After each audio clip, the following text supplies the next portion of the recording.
Hello friends, आज मैं आप लोगों के लिए एक ऐसे आइलैंड की स्टोरी लाई हूँ जिसे सुन करके आप लोगों को एक अलग सी फीलिंग आएगी। वैसे तो आइलैंड बहुत ही खूबसूरत होते हैं, लेकिन कुछ आइलैंड्स ऐसी होती है जो बहुत ही भयानक होती है। उसकी सच्चाई कुछ अलग ही होती है। और आज की जो कहानी है वो ऐसी ही एक आइलैंड की कहानी है जहाँ पे जितने भी लोग गए वो वहाँ से वापस नहीं आए, और बहुत से लोग जो वापस वहाँ से लौट के आए उनकी ज़िंदगी ही बदल गई। क्योंकि कुछ लोग ऐसे भी होते हैं जिन्हें जंगलों में रिसर्च करना ज़्यादा पसंद होता है। वो ये जानना चाहते हैं कि आखिर इन जंगल के रहस्य क्या हैं। इस रहस्य को सुलझाने के लिए वो लोग उस जंगल तक पहुँच जाते हैं। और आज मैं आप लोगों के लिए लेकर के आई हूँ पलमायरा आइलैंड की स्टोरी। पलमायरा आइलैंड एक ऐसा आइलैंड है जिसके ऊपर से गुजरने वाला जितने भी जहाज होते हैं वो उस जगह पे गायब हो जाते हैं। ये एक रहस्य बना हुआ है जिसे किसी ने सुलझा नहीं पाया। यह जंगल पूरी तरह से वीरान है। वीरान जगहों पे जंगली लोग रहना पसंद करते हैं। जो आदिवासी होते हैं वो लोग उन जगहों को ज़्यादा पसंद करते हैं क्योंकि उन्हें शांति पसंद है। वो वीरान जंगलों में अपना निवास स्थान बनाते हैं। अमेज़न जैसे खतरनाक और विषैला जंगल में भी आदिवासी रहना पसंद करते हैं, लेकिन पलमायरा एक ऐसा जंगल है जहाँ पे कोई भी इंसान निवास नहीं करता है। पैरानॉर्मल इन्वेस्टिगेटर उन्होंने भी ये साफ कह दिया कि ये जंगल हॉन्टेड है, क्योंकि उनकी एक टीम पलमायरा जंगल पहुंच जाती है। वहाँ पे कोई एक या दो इंसान नहीं गया था। ये टीम 15 लोगों के सदस्य के साथ उस जंगल के राज का पर्दाफाश करने के लिए उस जंगल में पहुंच जाती है। और ये टीम जानना चाहती थी कि आखिर इस जंगल में ऐसा क्या है जिसकी वजह से यहाँ पे जो भी लोग आते हैं वो यहाँ से डर कर के भाग जाते। इसके लिए उन्होंने वहाँ पे जाना उचित समझा।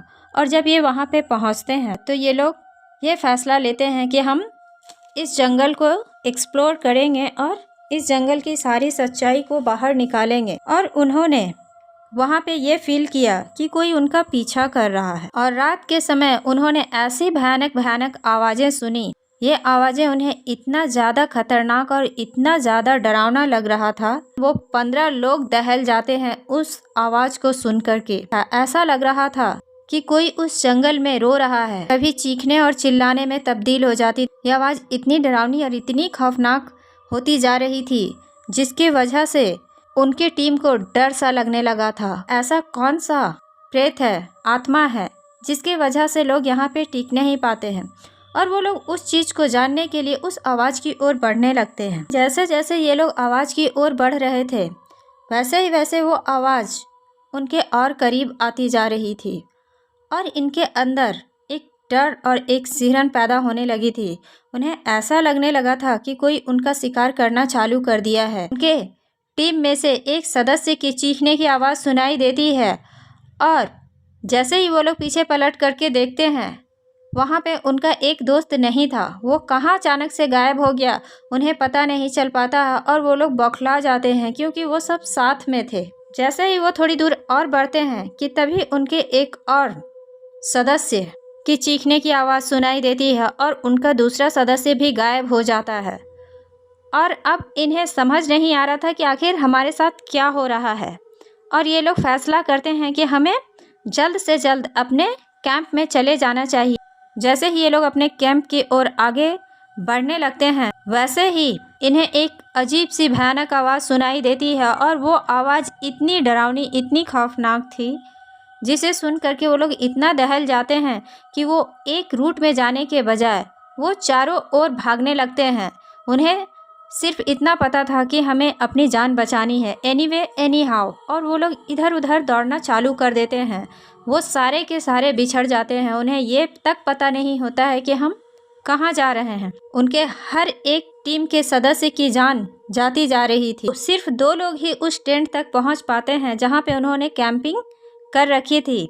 और वो वहाँ पहुँचते ही अपनी गाड़ी में बैठते हैं और गाड़ी को पूरी तरीके से लॉक कर लेते हैं। उन्हें गाड़ी में ऐसा लग रहा था कि कोई उनके गाड़ी के शीशे को तोड़ देगा। उनकी गाड़ी को किसी ने चारों ओर से घेर लिया था और उन्हें गाड़ी के बाहर कुछ भी नहीं दिख रहा था। जंगल में सिर्फ अंधेरा और अंधेरा था।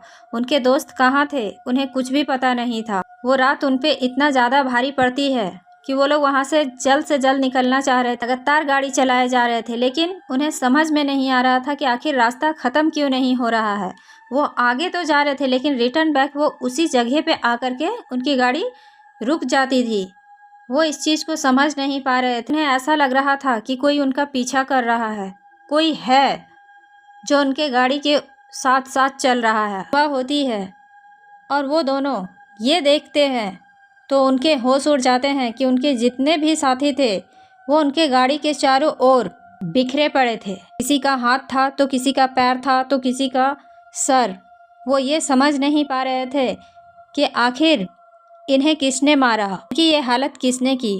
वो 13 सदस्य की छत विछत लाश वहाँ पे पड़ी हुई थी और वो इतने भयानक तरीके से किसी ने उसे खाया था कि ये देख करके वो दोनों दहल जाते हैं। वो दोनों इतना ज़्यादा डरे हुए थे कि वो लोग वहाँ से कॉल लगाना चाह रहे थे, लेकिन उनकी मोबाइल में नेटवर्क नहीं थी। वो किसी को कॉल नहीं कर पा रहे थे, किसी से कंसल्ट नहीं कर पा रहे थे।